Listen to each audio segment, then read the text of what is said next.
Hi, thanks so much for joining us on Eco Advance. Could you tell me who you are, introduce yourself, and what you do?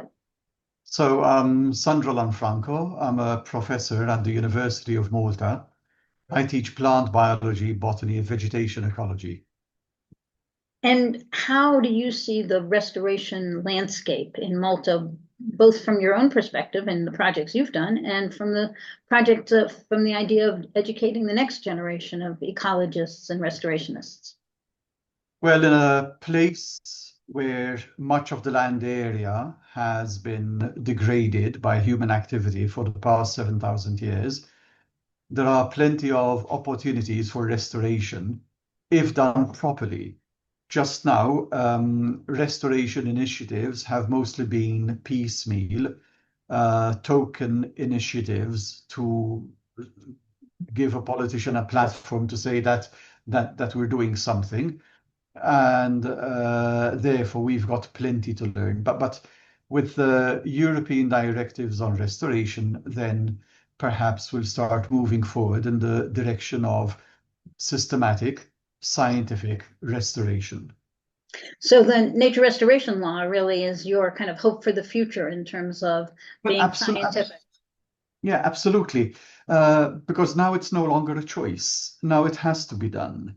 The only concern is that it might be misinterpreted and misapplied, because ecological restoration is not everybody's cup of tea, because if it's done properly, it's time consuming and it's expensive.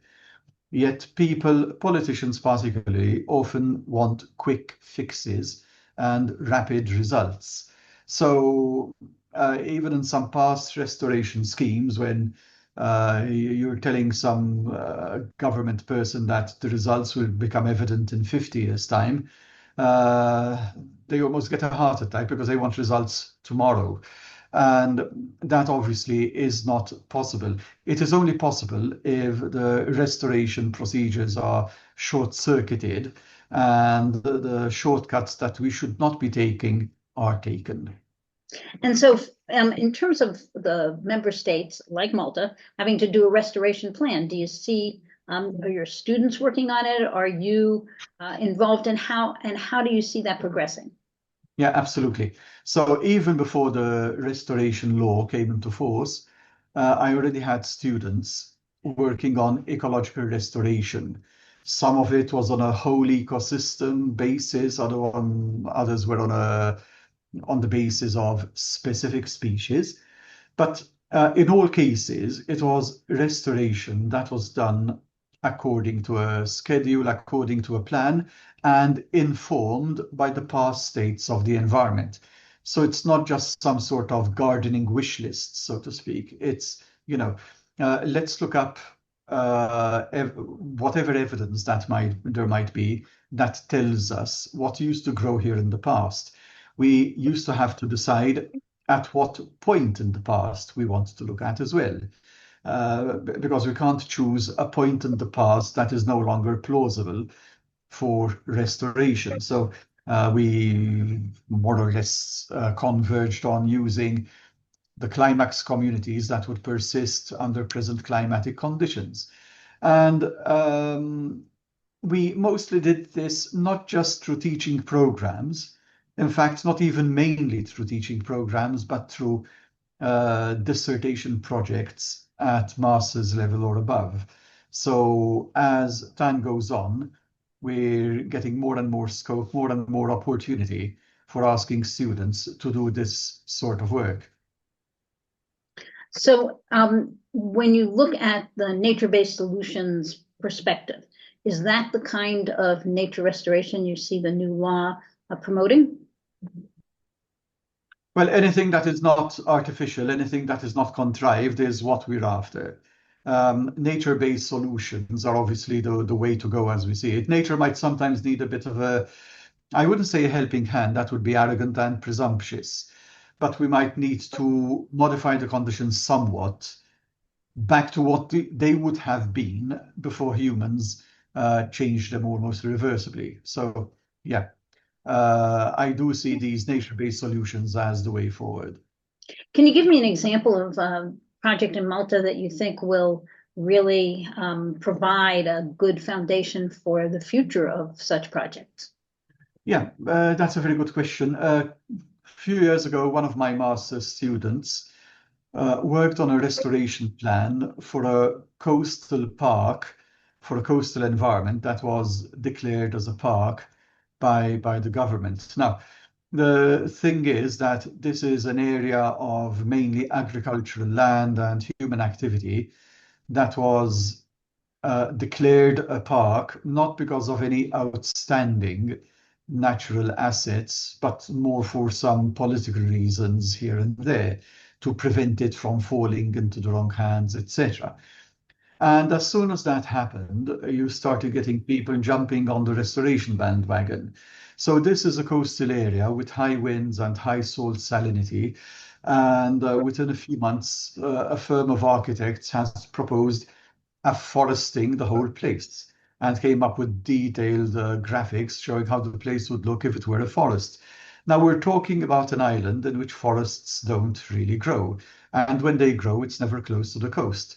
So they were trying to create a habitat in a place where that habitat never existed, in a place where it can't exist because of the high winds and the salty soil, and because there is no water to provide for the trees. But on paper, it looks good and it makes politicians look good. Now, my student produced a critique of that plan and came up with her own plan using species that already exist there, that are already adapted to the Mediterranean conditions on the coast, which are quite harsh conditions, high temperatures, high salinity, high winds, and proposed reinforcing the habitat by introducing more individuals from the species that already exist. So no trees, because there are no trees over there, but a coastal shrubland. Now, naturally, for the policymaker, a coastal shrubland looking very much like a desert is not as striking, not as prominent, not as attractive as a forest, even though the forest is implausible. But that's what she proposed. And hopefully, hers is an approach that will make people see sense. It's an approach that will save money by preventing people from spending gazillions on forests that won't last long. We've got cases where they didn't. And that could be a way forward, I think, Phyllis. So you think that not just a question of looking for the success, but helping to avoid the failures and to Absolutely, absolutely. I mean, a few years ago, uh, about a decade ago, we had a major project, very highly publicized, very well funded, that proposed setting up a woodland on the slopes of on one of the slopes on the island of Gozo, the second island in the archipelago. Now, that was all very well. The seedlings were purchased, they were planted, they were watered, except that nobody had bothered to make a plan for maintaining the forest after the project funds have finished. So within a year of the project funds running out, the forest was just so many dead saplings. Um, because that, once again, is a place where trees would not grow naturally. There is no native water supply. So, how can you have trees in a place which doesn't have enough rainfall or enough subterranean water? It's not going to work if you're going to have to water them yourself. Nature has to do the things for has to us. cooperate. So in something like that, it sounds like not only considering failures, but making sure you have good reference sites, because there are those Absolutely. people who say you don't really need a reference site, all you need is the data.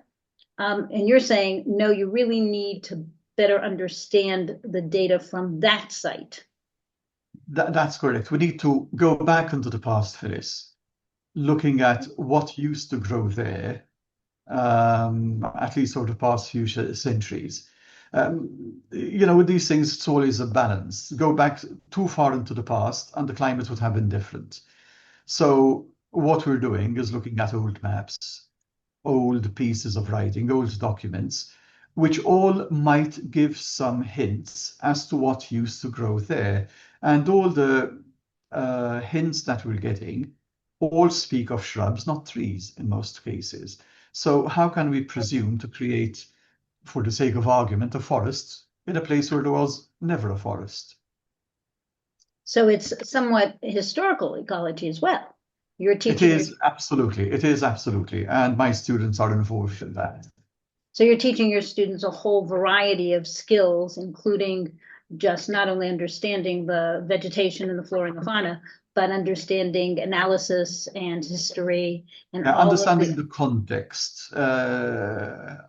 So many of them are now basing on old photos, historical documents, some of them centuries old, to try and get any scrap of information about the places that they're looking at. I think, one resource has been old painting of places because you can probably figure out what the vegetation was like. You might not get to the species, but you can tell whether it was trees or shrubs or grasses from old paintings.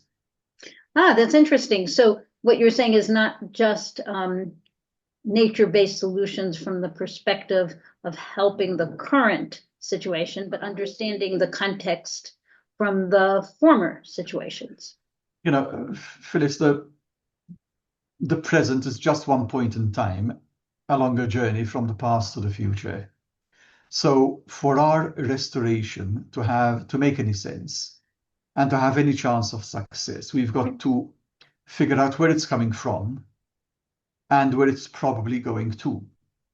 So we're looking at climatic trends and seeing that if we want long-term success, by long-term success, I don't mean 5 years, I mean 500 or something like that, then we've got to be able to predict the climatic trends very broadly for the next few decades or centuries, and more or less evaluate the survivorship of the plants that will be introducing. So putting a plant that can survive for 50 years just because the individual happens to be tolerant but can't reproduce is not exactly restoration. But putting plants that are tolerant, that are adapted, and that can reproduce happily, or at least reproduce in those environments, I think that is the way to go for us. Fantastic. Thank you so much. I really appreciate that.